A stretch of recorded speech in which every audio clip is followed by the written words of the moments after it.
Team records by referee. Chiefs 6-0, Ravens 0-3. Looks juicy, right? I'm Rob Pizzola, Pro Sports Bettor, and this one for me is personal because people lose real money when big accounts dress up a story as data.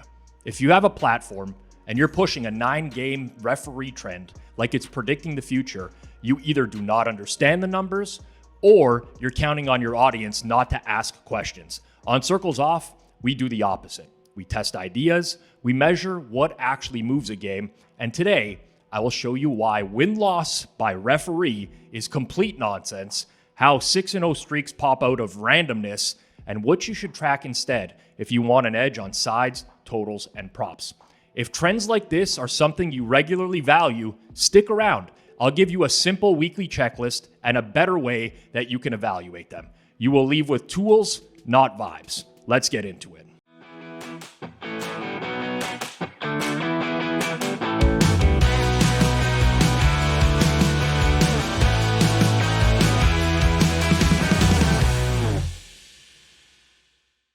First, the sample problem. We're talking about 6 Chiefs games and 3 Ravens games across 5 seasons. New players, new coordinators, different opponents, different prices, different venues. Nothing is being held constant here. With samples this small, fake streaks are almost guaranteed. Quick sanity check. Why streaks happen in random data? Grab a coin, flip it 6 times. Now do that 100 times. You will see several 6-0 streaks. You'll see several 0-6 streaks, even though the coin has no hot hand. Football is noisier than a coin toss. A 6-0 record with referee X is not the story. The real question is, can we explain it with something besides luck? Remember, the Chiefs have Patrick Mahomes at quarterback. He's won almost 80% of his career starts. A team led by that type of quarterback is going to stack wins regardless of who the official is. Secondly, we have something called confounders. Quarterbacks and other factors move outcomes far more than the officials. Patrick Mahomes versus a backup quarterback is a bigger lever than any referee. Price matters, baseline matters. If the Chiefs closed as a favorite in most of those games, the expected record before kickoff is already positive. If you're laying about 4 points on average, a fair 6-game record is something like 4-2. So going 6-0 is not shocking. Any elite quarterback laying points is going to stack wins. Giving the ref credit for that is backwards thinking. Third, we have data dredging. There are endless ways to carve this up. Since 2020, home only, divisional, third downs. If you hunt through enough teams, through enough refs, enough time windows, you will always find something extreme. That's fishing. That's not finding. Fourth, outcome versus mechanism. This is the big one. Wins are the outcome. Refereeing is the mechanism. If the claim is that one team is getting called for less third down offensive penalties or a low DPI rate, then measure those things directly. How often this crew throws those flags compared to the league average? What does that do to expected points on those plays? Team wins-loss tells you nothing about the mechanism that you're selling.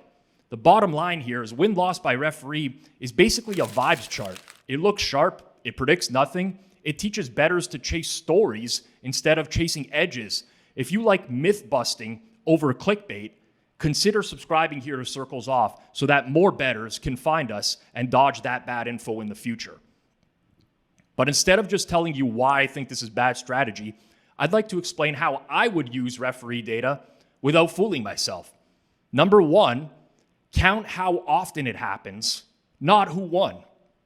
Go back to last season, plus this season, maybe a little bit further back. For each crew, count the flags that matter, then divide by the number of chances. Keep it simple. How many times per 100 plays? Here's some examples. Defensive pass interference per 100 pass plays. Offensive holding per 100 plays. Pre-snap penalties per 100 offensive snaps.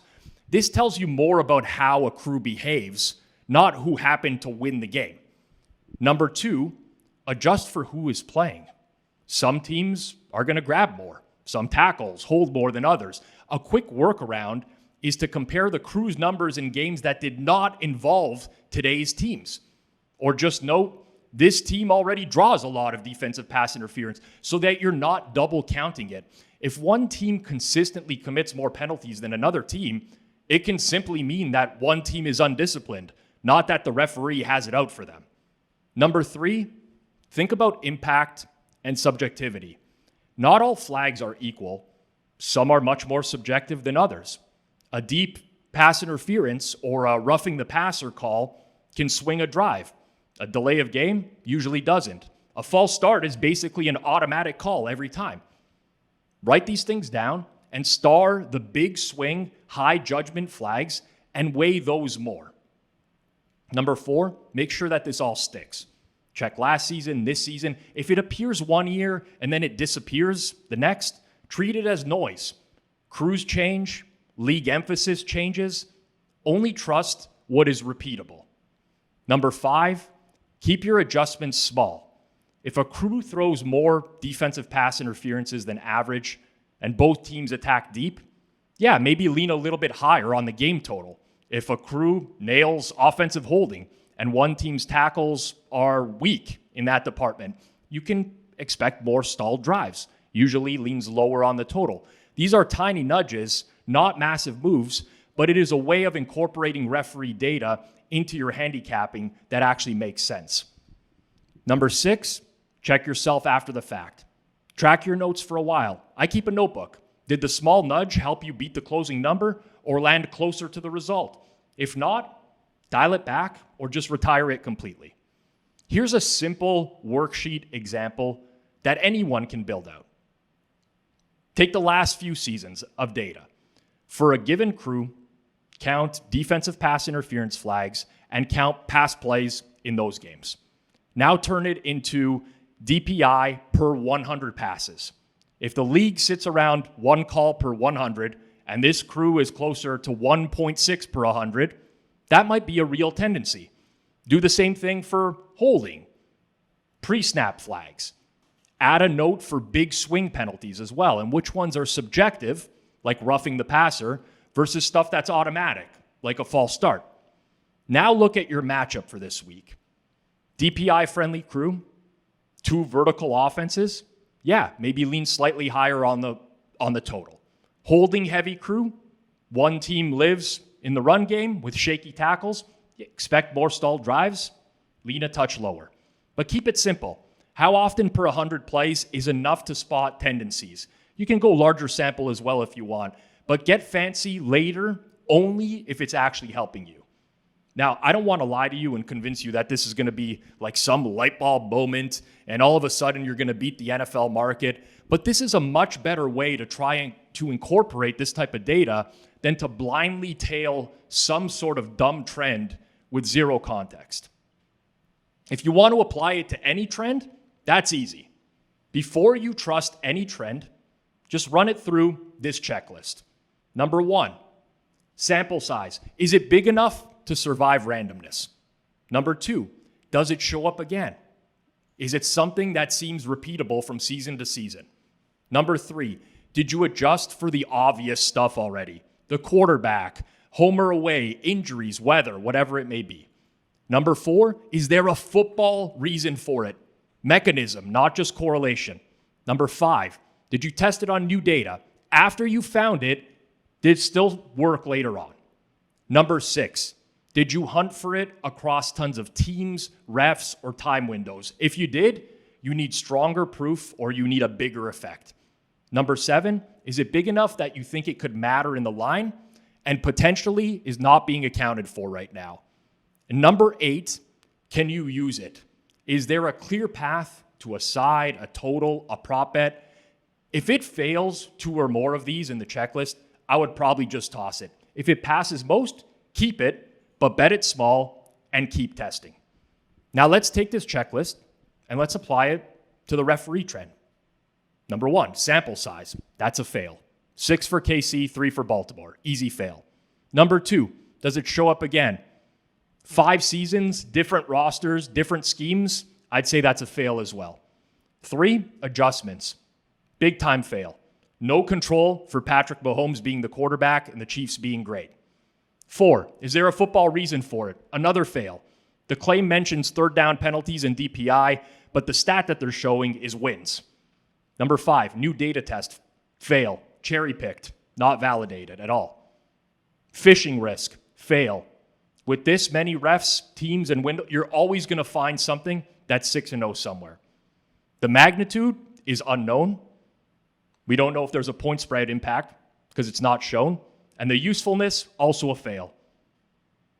What would have convinced me? Show me that this crew's DPI per 100 passes versus the league over the last few seasons, same for offensive holding on third down, and a short note on whether it still shows up this season. Then give me 1 or 2 ways it changes this particular matchup. Team win-loss by referee does none of that. Now back to why this is personal. I care about this space and the people watching. Shiny 6-0 trends with no substance, that teaches bad habits. It costs you money. If you have reach, you have responsibility. If you do not know the numbers, learn them. If you do, and you post this anyways, you are selling bait. On Circles Off, we measure what can move a game, we try to test it later, and we only keep what survives. If this helped, consider subscribing, hit that like button so more bettors can find it, and drop the worst handicapping trends you've seen in the comments down below. I'd like to have a laugh at a lot of these out there because there are some bad ones. Trends are not inherently evil. Bad thinking is. Demand a reason, demand that it shows up again, demand that it matters. If a trend cannot clear those bars, it does not deserve your money. Thanks for watching.